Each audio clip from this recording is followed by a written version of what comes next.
Alhamdulillah, salatu wassalamu ala Rasulillah wa ala alihi wa sahbihi wa mawalah, amma ba'd. Muslimin dan muslimat sidang jemaah yang dirahmati oleh Allah Ta'ala sekalian, dua kerugian yang terbesar bagi seseorang yang melangkah masuk ke dalam bulan yang digandakan dan dilipat gandakan amalan oleh Allah Subhanahu wa Ta'ala. Bulan ini bulan yang bukan sahaja setiap amal kebaikannya dilipat gandakan oleh Allah Subhanahu wa Ta'ala, bahkan bulan ini juga sesiapa yang melakukan maksiat kepada Allah maka dilipat gandakan dosa dan maksiat di sisi Allah Subhanahu wa Ta'ala. Maka kerugian orang yang memasuki bulan ini, yang pertama adalah kerugian ketika mana dia tidak memelihara dan menjaga ibadat yang sangat hebat dan mulia di sisi Allah Subhanahu wa Ta'ala. Bila masuknya bulan Ramadan, alhamdulillah, ramai di kalangan masyarakat kita bersungguh-sungguh di dalam memelihara ibadat salat sunat tarawih secara berjemaah. Tetapi alangkah ruginya dalam masa yang sama dia meninggalkan salat sunat rawatib, salat sunat ba'diyah 2 rakaat, salat sunat qabliyah 2 rakaat. Yang mana kata ulama, salat sunat rawatib itu lebih mahal, lebih hebat ganjarannya berbanding dengan salat sunat tarawih. Seperti yang kita lalui tadi, salat sunat 2 rakaat selepas isyak tadi adalah lebih mahal daripada salat sunat tarawih. Alangkah rugi apabila kita menunggu untuk salat sunat tarawih tetapi kita tidak mendirikan salat sunat 2 rakaat selepas isyak. Sebab tu sesiapa yang terlupa untuk buat ketika tadi, maka kita boleh melakukan salat sunat 2 rakaat selepas isyak ini dalam tempoh yang panjang. Salat sunat ba'diyah itu dia boleh ditunaikan selepas isyak sampailah sebelum masuknya waktu subuh pada esok hari.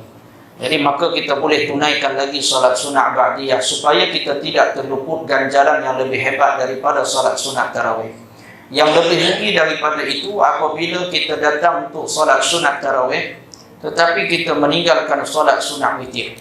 Kita tidak mendirikan salat sunat witir, sedangkan witir itu lebih hebat daripada salat sunat tarawih. Witir itu lebih hebat daripada salat sunat rawatib, salat sunat ba'diyah, salat sunat qabliyah tadi.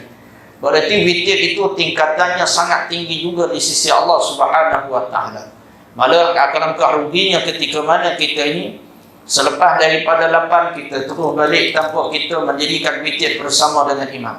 Kenapa? Kerana itu adalah kerugian yang sangat besar di sisi Allah Subhanahu wa Ta'ala. Sebab itu kalau kita paling-paling malas pun, paling-paling tidak kita tunaikan salat sunat witir sekurang-kurang 1 rakaat. Kalau kita rasa berat nak tunai salat sunat witir 1 rakaat kena bangun pula, maka kita boleh buat salat sunat witir 1 rakaat sambil duduk pun tak apalah. Sambil duduk pun tak apalah. Kalau rasa lama sangat nak salat sunat witir 1 rakaat sambil duduk pun rasa lama juga, tak apa, buat yang rukun sudahlah. Baca Fatihah terus rukuk. Tak payah baca surah 3 kul pun tak ada masalah. Rasa malas juga, maka tanamlah hidup-hidup. Mana tak layaklah tu nak hidup lah tu. Maknanya 1 rakaat yang mahal pun payah nak buat, maka kena tanyalah diri kita di hadapan Allah Subhanahu wa Ta'ala. Jadi maka yang lebih rugi daripada itu kata ulama, apabila masuknya dalam bulan Ramadan, ramai orang yang menjaga salat sunatnya tetapi meninggalkan salat fardu secara berjemaah. Ada di kalangan kita yang hanya datang untuk salat sunat tarawih secara berjemaah tetapi meninggalkan fardu isyak secara berjemaah.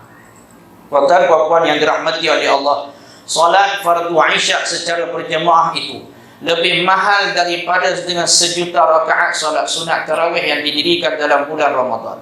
Kenapa? Kerana salat fardu itu tidak pernah dapat ditandingi ganjarannya berbanding dengan salat sunat. Kerana fardu itu sangat hebat ganjarannya di sisi Allah Subhanahu wa Ta'ala.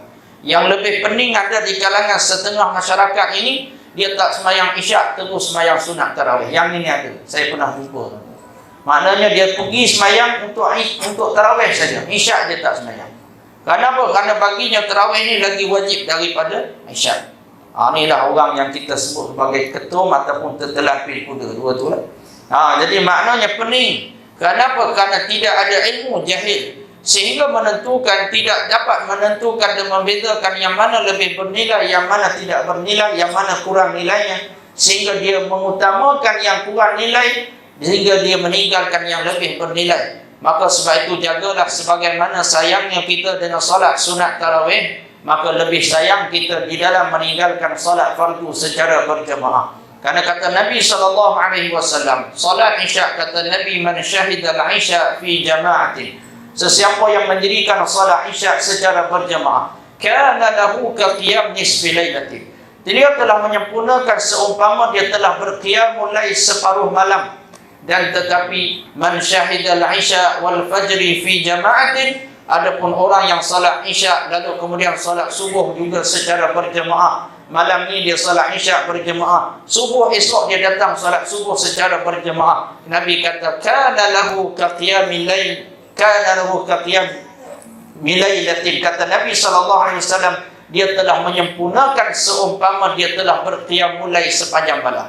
Berarti kalau kita nak mendapatkan pahala qiyamul lail sepanjang malam dengan menyempurnakan dua salat fardu secara berjemaah, isya kita berjemaah, subuhnya kita secara berjemaah, maka kita akan mendapatkan lahu ka qiyamil lailatin, pahalanya seumpama kita telah berqiyamul lail sepanjang malam. Sebagaimana kita ramai datang solat isyak berjemaah pada malam ini, moga-moga subuh esok kita tetap berjemaah sebagaimana kita bersungguh solat isyak secara berjemaah pada malam yang mulia ini, insya-Allah. Kemudian kerugian yang kedua adalah kerugian saat ketika mana seseorang yang dia diberi peluang berada dalam bulan yang mulia ini, lalu dia tidak berdoa kepada Allah Subhanahu wa taala, sedangkan pemustajaban Allah di dalam bulan ini adalah pemustajaban yang sangat dahsyat di sisi Allah Subhanahu wa taala. Tak semua orang dapat peluang seperti mana kita dapat peluang pada hari ini. Baru ni saya pergi kuliah di satu surau di Sungai Udang, Kelang.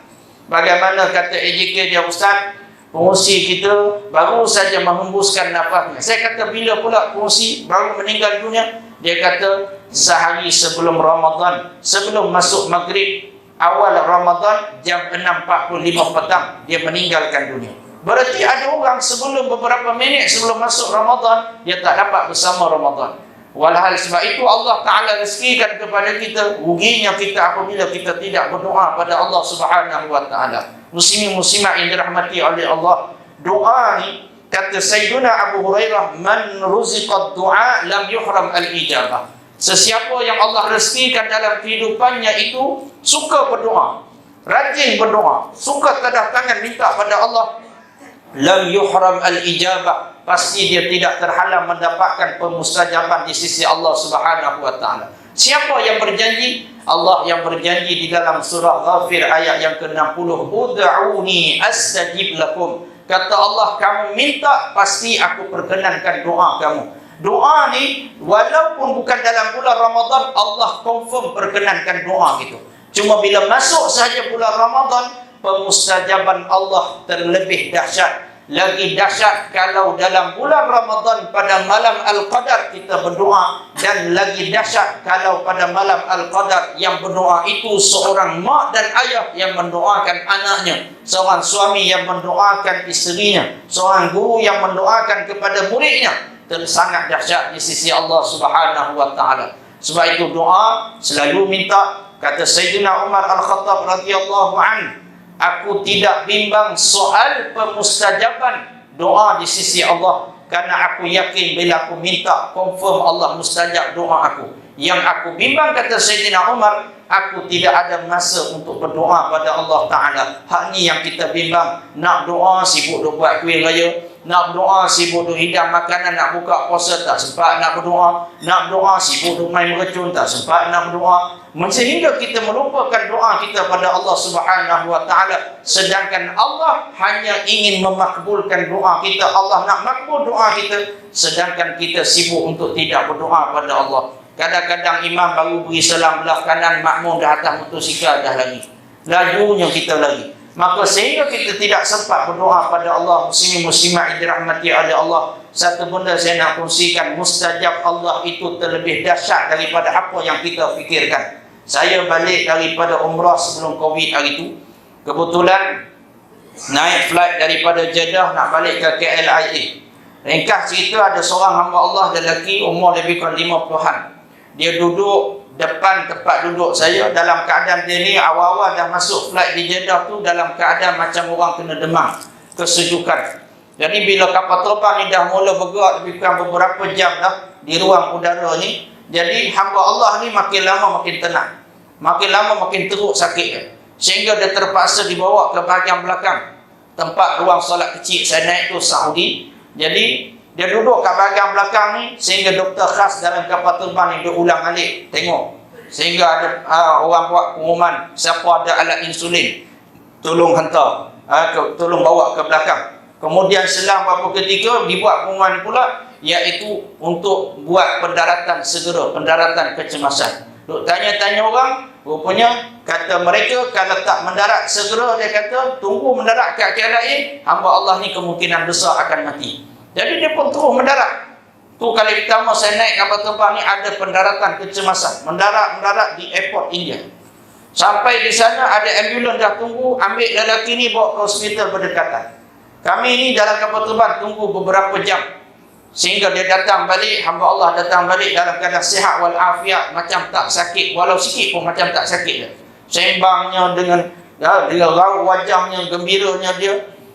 Cuma yang saya terkejutnya, bila satu jemaah dengan dia ni duduk bersembang dengan saya.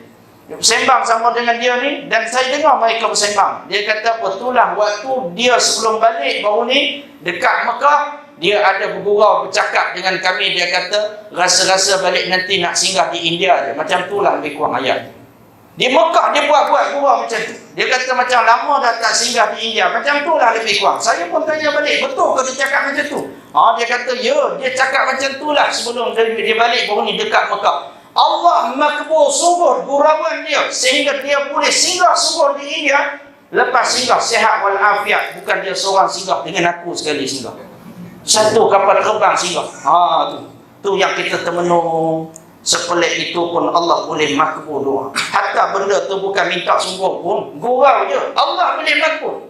Nak turun kapal terbang untuk pendaratan kecemasan ni bukan boleh minta. Macam tu je. Takkan kita nak kata kat pilot rasa nak terberak, boleh turun tak sekejap? Tak turun punya. Tapi nak kata bila Allah Ta'ala perkenan, Allah boleh buat apa saja. Sebab tu bila kita duduk tempat mustajab di Mekah, di Madinah, jangan buat gurau dengan mulut kita ni. Allah boleh makbul. Ada baru ni pun saya jumpa dengan satu orang pegawai tabung haji yang dah pencen.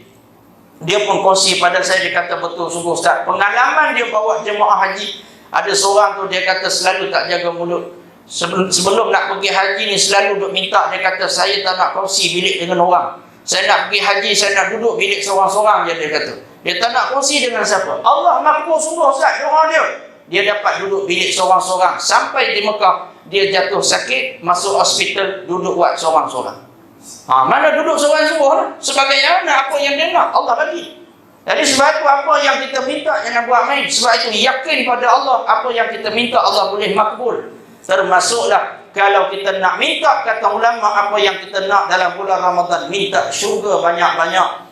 Tanda orang yang Allah nak berikan syurga atas dunia lagi, dia selalu minta syurga dengan Allah. Tanda orang yang memang calon ahli neraka atas dunia lagi, tak ada masa dia nak minta syurga dengan Allah. Maka minta dengan yakin pada malam yang mulia ini, ya Allah, sebagaimana kamu himpunkan muslimin dan muslimat, ya Allah, dalam surah Ar-Rayyan yang mulia ini, himpunkanlah kami juga dalam Jannatul Firdaus di akhirat kelak tanpa hisab. Amin ya rabbal alamin. InsyaAllah saya yakin wajah yang ada depan saya ni, insya-Allah wajah-wajah ahli syurga, insya-Allah wajah-wajah bakal ahli syurga Allah Subhanahu wa taala. Apa yang baik itu datang daripada Allah, yang lemah yang kurang datang pada kelemahan saya sendiri. Aku qouli hadza wa astaghfirullahal azim li wa lakum. Assalamualaikum warahmatullahi wabarakatuh.